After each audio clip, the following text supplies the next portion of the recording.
Hi, everybody, and welcome to our next section, 2.1, where we're going to be talking about graphing. So we're really going to begin at the beginning. I think a lot of you probably know a lot of what I'm going to say in this lecture. So if you know how to do stuff, instead of just assuming that you know everything, skip past the things that you know so that you can get to maybe some things that you either don't know, never learned, or forgot. So what we're going to do today is we're going to talk about plotting ordered pairs, graphing equations by plotting points, finding intercepts of a graph given an equation, and then we're going to find the midpoint and the distance between 2 points. And I'm not really much for formulas. I'm going to actually kind of explain to you how they work. And then after that, you can do whatever you want. You can use formulas or you can do what I would do. So we'll get there and I'll talk about it. All right. So when we talk about graphing, basically we start off by saying that we have to have a set of ordered pairs. So a pair of numbers that is an x value and a y value for which an equation is true, where the order does matter.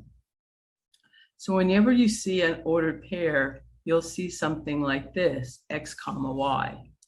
And why do we need two numbers to plot a point?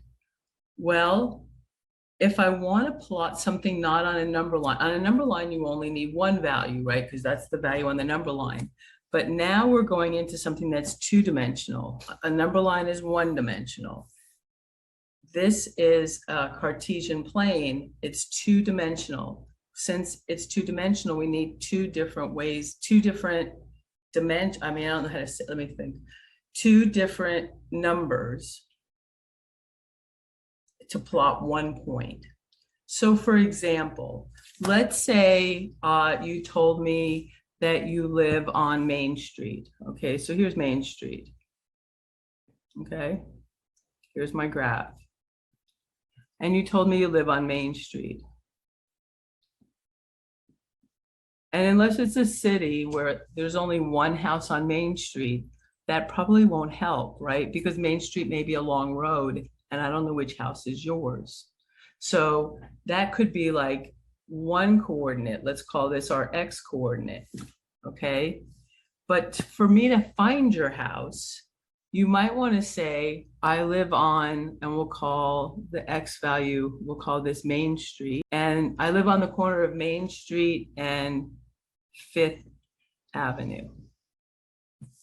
Okay, well now I know my house is right here. Because if this is a street and this is a street, then where I live is on the corner, right? If I say I live on the corner of 5th and Main Street, now I know where you live. But if you just tell me you live on Main Street, or you just tell me you live on 5th Avenue, you really won't be able to know exactly where I won't know exactly where your house is, okay? So that's why we need ordered pairs, because we're using the x and y, and where those two numbers intersect, that is the point, okay? So we have now the graph. We call this the Cartesian plane. It's also called the coordinate plane. There's a lot of names for it. Sometimes you call it rectangular coordinates. There's more names. So basically it's this XY graph. We have these two axes. The x-axis is always horizontal and the y-axis is always vertical. Okay. And where they intersect, so basically they intersect right here, and that's called the origin. And if I were to tell you what point that is, that point is 0, 0, because this is 0, 0, which means I'm not going anywhere in the x direction or anywhere in the y direction, okay? And then we take this square, basically, and now we've divided it into 4 different pieces. And each one of those is called a quadrant. So we start over here in quadrant 1. The reason we start in quadrant 1 and call it quadrant 1 when it looks like another quadrant might be a better one is because in quadrant 1, my X values are all positive and my Y values are all positive. So that's why I'm starting there, okay? Just to make, I'm starting where everything's positive. Because if I go in this direction, I'm going positive. And if I go in this direction, I'm going negative, right? We know that from a number line. And now, if you don't know from a two-dimensional figure, then when we go up, it's positive. And when we go down, it's negative. Okay? So basically, if I go to the left, then if I start at the origin and go to the left, then I'm going into places where the X value is negative because my X is my horizontal axis. So over in quadrant 2, we can see that our X value is negative, but our Y value is above the X axis, which makes it positive. And here in quadrant 3, they're both negative. And in quadrant 4, the X value is positive, but the Y value is negative. So hopefully you can see from this graph why that is. Okay, so that takes care of the basics of the coordinate system. Let's see how to plot points. So I'm just going to draw it. It may not be perfect. It actually won't be perfect, but it'll give us an idea. So here's my x-axis. And here's my y-axis. Okay. And here, let me just put some numbers in here. 1, 2, 3, 4, 6. So just like a regular number line, the horizontal axis just resembles a regular number line that we've been using. There's nothing different, okay? So let's see, I don't have to go that far negative. Okay, and then my y values, now this is like a number line, only it's vertical. So I go up and I get positive values. And when I go down, I get negative values. Okay, and so on. So if I want to plot -2, 3, remember, this is an ordered pair. And the order matters. That's why it's called an ordered pair. So x, we first look at x, and x is at -2. So I'm just gonna, I don't actually want you to do this when you're doing your work. I'm doing this just so that I can help you understand. So there's my x equals 2 line. I'm sorry, x equals -2 line. And then y equals 3. Well, that's my y equals 3, right? And where they meet, right there, that is my point, -2, 3. And let me erase everything else, because really we won't have these lines. We're not going to make these dots. But I'm showing you that where they intersect, go up from x to 3 and go over from y to -2, this is the point of intersection. Okay. Now the next one is x equals 0. So I'm staying on, sorry about that. Where's my undo? There we go. All right, so, okay, so now if x equals 0, then I'm not moving off of the origin because this is my 0, 0 point. So X doesn't change, but Y does. We go up 4. So this point right here, let me just get this one, -2, 3. This -2, 3. This is 0, 4. And then 2, 5. Again, let me get a new color. So I go over to the right 2. So I'm here. And then I go up to 5. And that's my point 2, 5. Okay. And then lastly, we have 4, 6. So we go to 4, which is right here. And then we go up to 6, which is right here. And that would be 4, 6. So whenever I'm going to the right of the y-axis, whenever it's positive, I'm going to the right of the y-axis. And whenever it's x is negative, I'm going to the left of the y-axis. Whenever y is positive, I'm going up from the x-axis. Whenever y is negative, I'm going down from the x-axis. So if I wanted to sketch this graph, well, we haven't really talked about what a graph of a squared function looks like, but a graph of anything squared is called a parabola. And basically, it looks like this. Or it could look like this. It could go down, okay? Or it could move to, it doesn't even have to touch any of the axis. It can move over to the left or right. It can, as long as it has that shape, it can go pretty much in any direction. It doesn't go on its side.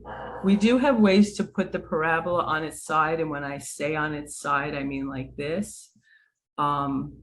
But we don't use it that often. And if you see something like this, it would be more like x equals y squared.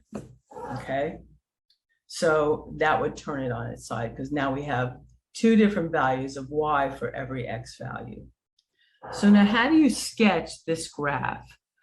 Well, I don't have enough, we haven't gone far enough for me to tell you the best way to do it. So I'm just going to tell you a way to do it. And then in a little bit, I'll show you a better way to do it. Because what you really want to do is find the vertex, but that's not what's included in this section. So if I draw my graph,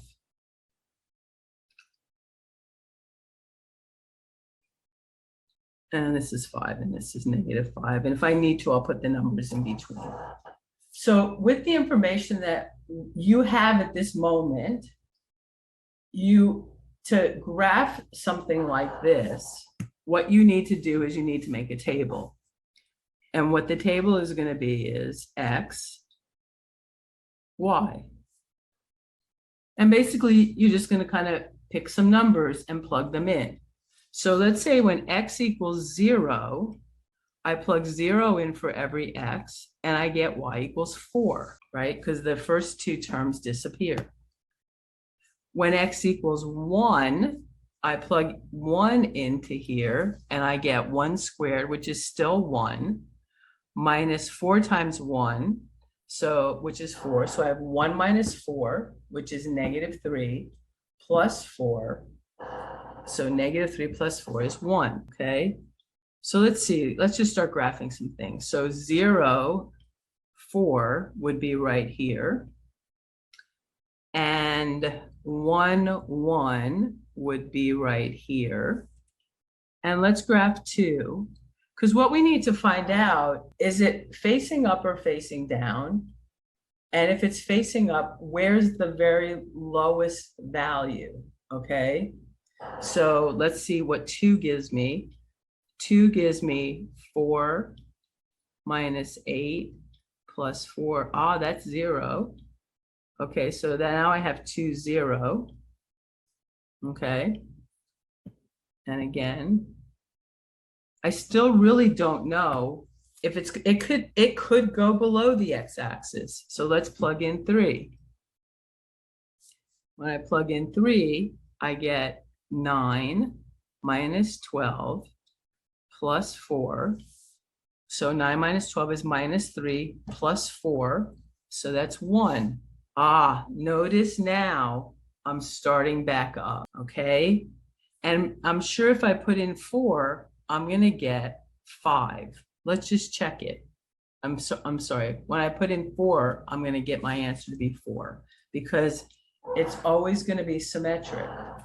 So let's see what that looks like. If I plug in 4, I get 16 minus 4 times 4, which is 16, plus 4, which gives me 4. So I have 4 comma 4.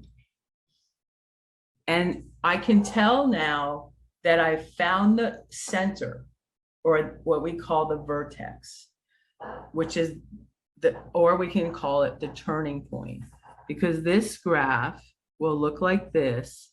This is really the lowest it will go, and then it'll come back up like this. This vertex, the bottom here is called the vertex. We will learn about it later. And that's the lowest point, or if it's facing down, it would be the highest point.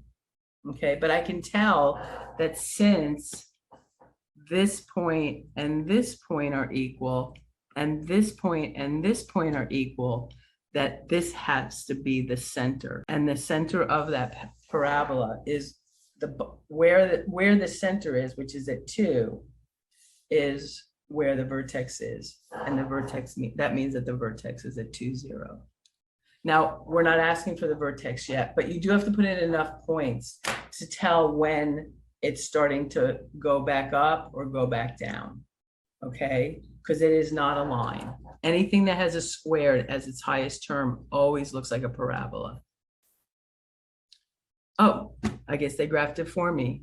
So that's, oh, I didn't erase this slide because they probably did a better job than I did. And exactly what we said is what is happening here. And that we said the bottom was going to be 2, 0, and it is. And so we have graphed this, we have done this graph. So we've plotted points that we found, and honestly, at that point, after we found the points, we just connected the dots, okay?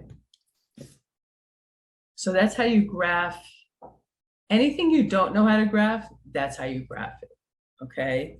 I'm gonna try to show you some shortcuts as we go about how to graph lines, find slopes, things like that. And when we get into quadratics and parabolas, I'll do the same. So the other thing we have to understand is how to find intercepts of a graph. So what does that mean?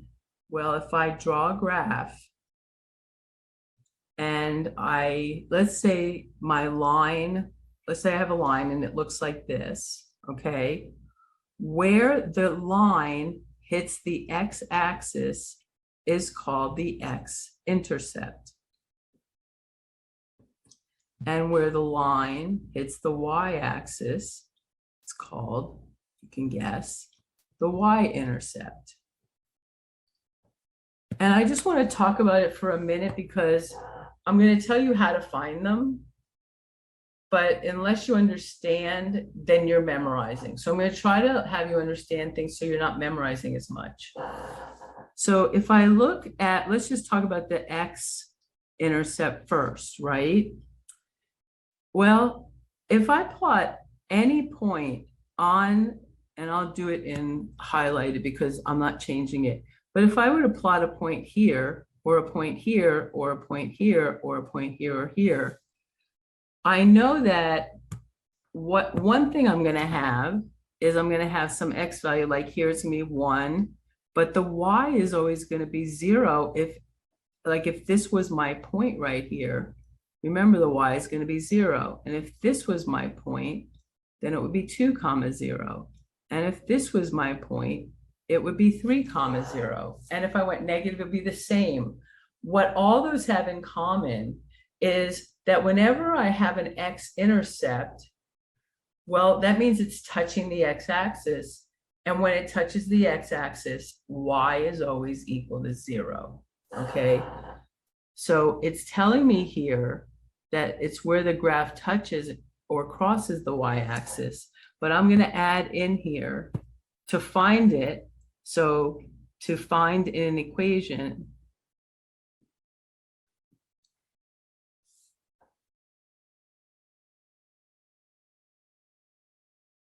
we said, so if I want to find the y-intercept, I set x equal to 0.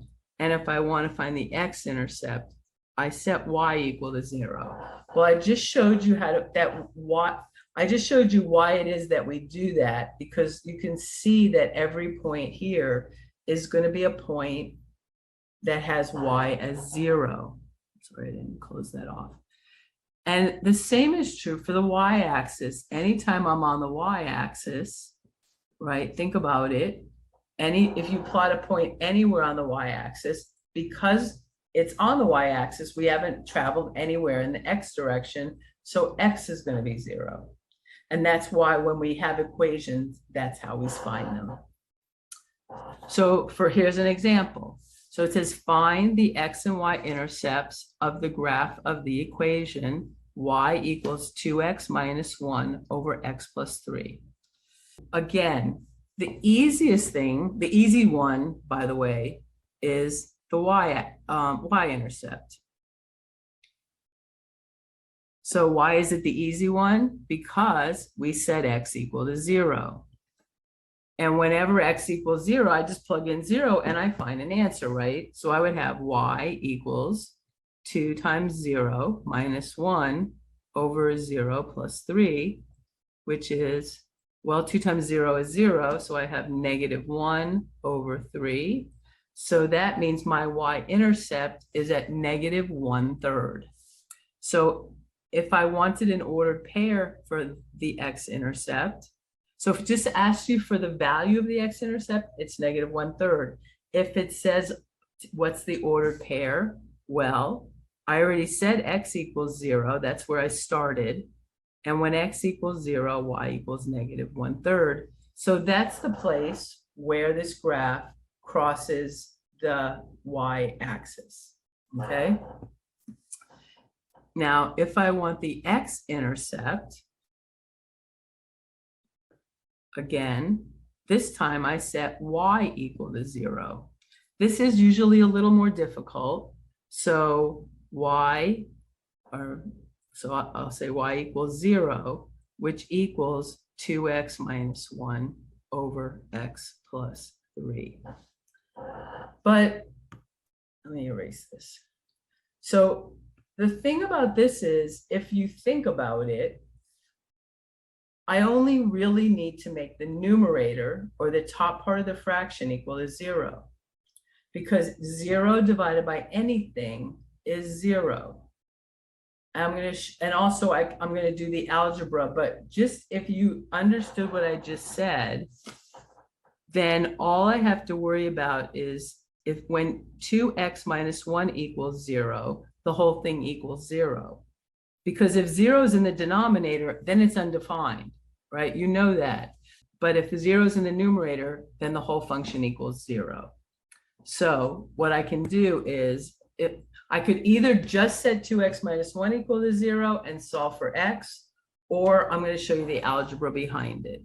So we have x plus 3. I'm going to multiply both sides by x plus 3, right? And then this x plus 3 is going to cancel with this x plus 3. And 0 times anything is still 0. So I end up with 0 equals 2x minus 1, which is basically what I just said. All you have to worry about is the numerator. Okay, so I add 1 to both sides, and then I divide both sides by 2. So I get x equals, let's see, x equals 1/2. And if I wanted to put that in ordered pair form, I would have 1/2 comma 0, because I already know my y is going to equal 0 whenever I'm looking for my x-intercept. Okay.